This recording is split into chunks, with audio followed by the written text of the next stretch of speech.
ফিরে আসলাম বিরতির পর। এখন চোখ রাখবো অন্যান্য খবরে। টিকিট না পেয়ে মিন্টু শাহাজি তৃণমূল ছেড়ে আইএসএফ এ যোগদান করেন। আইএসএফ এ যোগদানের পর মিন্টু শাহাজির বিশাল র্যালি।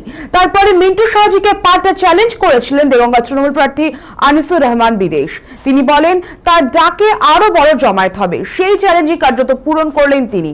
উত্তর চব্বিশ পরগনার টাকি রোড জুড়ে বিশাল মিছিল বের হয় আনিসুর রহমান বিদেশের নেতৃত্বে। এরপর মিছিলটি শেষ হয় ধর্মতলায়।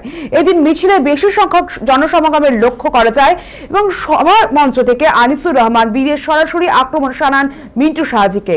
সব মিলিয়ে ভোটের মুখে দেগঙ্গায় তুঙ্গে রাজনৈতিক তরজা।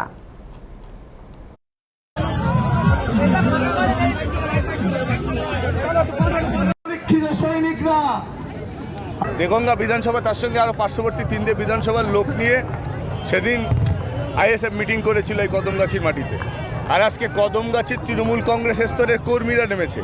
যারা এই দলটা করে না তারা এই জোড়া ফুলের প্রতীকটা দেখে আর মমতা বন্দ্যোপাধ্যায়ের মুখটাকে দেখে দল করে। কে এলো আর কে গেল কিচ্ছু যায় আসে না।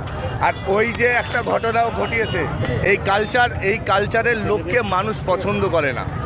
এই কালচারের লোককে মানুষ পছন্দ করে না।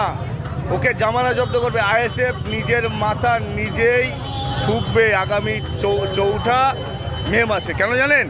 যে ভোটটা ছিল তা হাফে পরিণত হবে, আইএসএফ হাফে পরিণত হবে।